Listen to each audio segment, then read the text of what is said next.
Bonjour, je suis content de vous retrouver. Vous allez trouver certains des conseils que je vous présente aujourd'hui dans mes livres, notamment mon livre 99 façons de soulager les douleurs au dos et au cou, et aussi mon plus récent livre Plus jamais malade, mon approche globale pour un corps en santé. Une racine nerveuse, c'est quoi?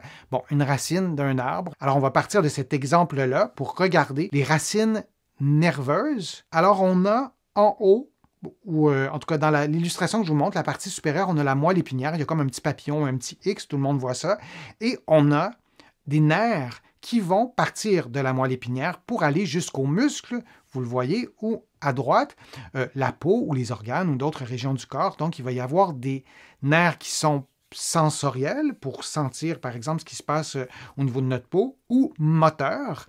Si vous toussez, si vous courez, vos muscles ont besoin de se contracter. Ça, c'est des nerfs moteurs et tout ça part de la moelle épinière.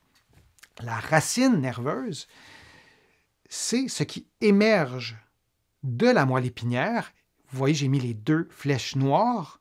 Il y a aussi deux petites flèches rouges qui donnent le sens de l'influx nerveux, du courant qui passe. Je n'entrerai pas dans les autres détails, mais vous voyez que ce sont, si on veut vraiment résumer, ce sont les nerfs, la partie du nerf qui émerge de la moelle épinière. Donc, on appelle ça une racine nerveuse.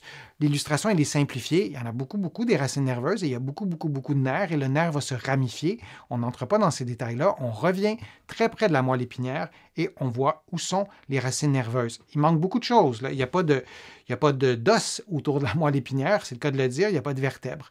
Alors, si on veut avoir une définition un peu plus précise. Donc, une racine nerveuse est la partie du nerf, de nerfs, qui émerge de la moelle épinière, comme je vous le disais, et transporte les signaux nerveux vers le reste du corps. La sténose foraminale, c'est un rétrécissement anormal de l'espace dans la colonne vertébrale destiné aux racines nerveuses.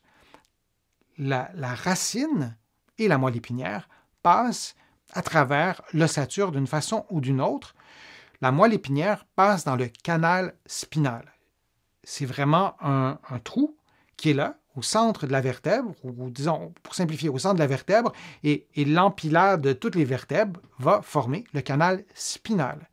Et juste à côté, il y a l'espace pour la racine nerveuse. Alors, si je vous le montre, ça ressemble à ça. On a la même moelle épinière de tout à l'heure, je vous ai dit un X ou quelque chose qui ressemble à un papillon. Vous le voyez, c'est au centre.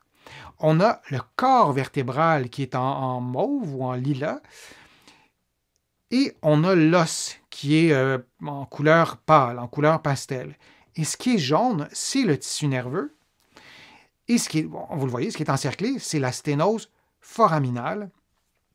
Et on voit que la racine nerveuse, elle est comprimée, elle est coincée. Il y a moins d'espace pour la racine nerveuse.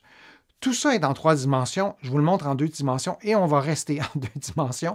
Je pense que comme ça, on comprend qu'il y a moins d'espace pour la racine nerveuse, mais il faut quand même se souvenir que c'est en 3 dimensions.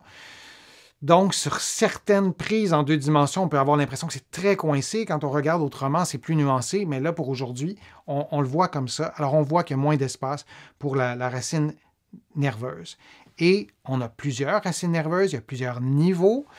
Au niveau de la moelle épinière, ça peut être au niveau du cou, ça peut être au niveau thoracique, par exemple, mais là, on va parler de la sténose foraminale cervicale.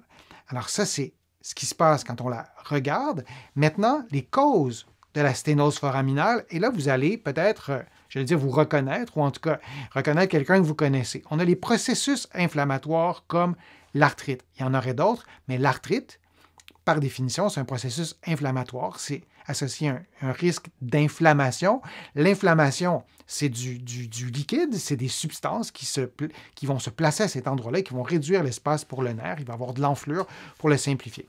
Processus dégénératif comme l'arthrose. L'arthrose, c'est une forme d'arthrite. Je vous en ai souvent parlé sur ma chaîne, mais c'est aussi un processus dégénératif et donc de l'arthrose. Il peut y avoir des petits ostéophytes, des petits bouts d'os qui vont pousser comme ça et qui vont réduire l'espace. Il peut y avoir un mauvais alignement aussi entre les vertèbres et diminuer l'espace pour le nerf, pour la racine nerveuse, et on aura une sténose foraminale. Un autre diagnostic que vous connaissez, c'est la hernie discale. C'est le gel qui est à l'intérieur du disque, qui lui se trouve entre deux vertèbres, qui va se déplacer vers l'extérieur et qui peut comprimer la moelle épinière, mais aussi peut se déplacer vers l'endroit qui devrait normalement être dédié à la racine nerveuse et la comprimer un peu ou beaucoup. Malformation osseuse, traumatisme, vous avez un gros accident d'auto, bon, vous avez une grosse scoliose aussi, ça peut être, il y a d'autres causes aussi de la sténose foraminale, mais je vous en ai présenté quelques-unes. J'espère que mes conseils vous ont été utiles. Je vous invite à regarder d'autres vidéos sur ma chaîne pour approfondir certains éléments. Je vous remercie d'avoir été là. Je vous remercie aussi de me poser vos questions sur le fil de discussion. Pour ceux et celles qui souhaitent faire une contribution, je vous le dis, ces contributions sont essentielles à la poursuite de mes productions de vidéos sur YouTube. Je vous en produis de plus en plus. Vous pouvez contribuer en cliquant sur le petit cœur directement sur YouTube ou en visitant ma chaîne ou plutôt mon site web, le www.denisfortier.ca. Vous allez trouver aussi beaucoup d'autres informations dans mes livres que vous allez trouver partout en librairie, notamment au Québec, au Canada, mais aussi de l'autre côté de l'Atlantique. Et vous allez aussi trouver beaucoup d'informations sur mon site web. Vous allez pouvoir vous abonner gratuitement à l'infolettre, au courriel thématique. Vous allez voir, c'est facile de s'y retrouver.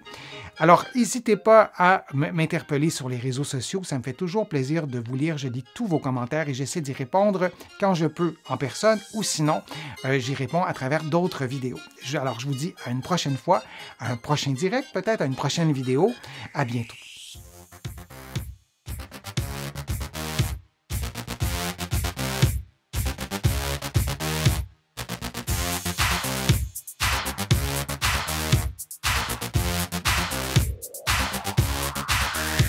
Shh.